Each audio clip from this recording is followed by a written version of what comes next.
சொல்லப்போனால் நானும் பெரியார் பள்ளிக்கூடத்தில் படித்தவன் தான்.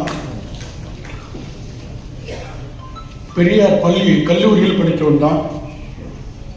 அவருடைய கொள்கையில் படித்தவன் இல்லை, அவருடைய பெயர் உள்ள கல்லூரியில் நான் படித்தவன். வேலூர் தந்தை பெரியார் பாலிடெக்னிக். இந்த 3 எழுத்து ரகசியம் தெரியுமா உங்களுக்கு? அண்ணா, எம்ஜிஆர், கமல், ரஜினி, விஜய், விஐடி, ஈவிஆர்.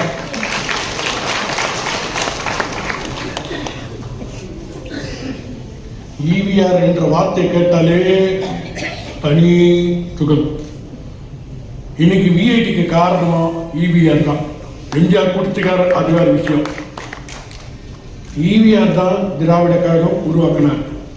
அங்கிருந்து தான் திமுக உருவானது, அங்கிருந்து தான் அதிமுக உருவானது, அங்கிருந்து தான் திமுகலேருந்து மதிமுக உருவானது. இப்படி பல கட்சிகளை உருவாக்கிக்கலாம்.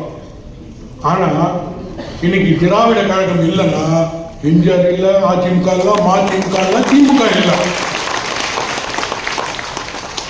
அது ஏதோ ஒரு காரணம் கட்சியில் உருவாக்குன்னு அதை நான் பேச விரும்பல. திராவிட கழகத்தில் என்னை பொறுத்த வரைக்கும் நிறைய கொள்கைலாம் இருக்குது, நான் பேச விரும்பல. ஆனால் ஒரு கொள்கை ஒன்று இருக்குது பாருங்க, கடைசி வரைக்கும் எந்த தேர்தலில் நிற்கக்கூடாது, மக்களுக்கு பணிபுரியணும். அந்த கொள்கையெல்லாம் எனக்கு பிடிச்சிருக்கு. இன்னைக்கு வரைக்கும் அவங்க யாரும் எலெக்ஷன் நிற்கனே கிடையாது. மக்களுக்கு பணிபுரியணும் அந்த ஒரு கொள்கையை பிடிச்சிருக்கு. அண்ணா பொறுத்த வரைக்கும் கடமை, கண்ணியம், கட்டுப்பாடு. Only 3 word. நான் ஒவ்வொரு பள்ளிக்கூடத்தில் கேள்வி கேட்பேன்.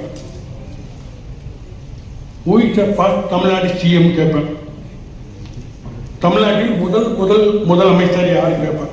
நிறைய பேர் சொல்லுவாங்க காமராஜ், இது சொல்லுவாங்க. ஆனால் உண்மையிலே தமிழ்நாட்டில் முதலமைச்சர் அண்ணாதுரை. அவர் தான் தமிழ்நாடு உருவாக்குனால 69 அவர் தான் தமிழ்நாடு முதலமைச்சர்.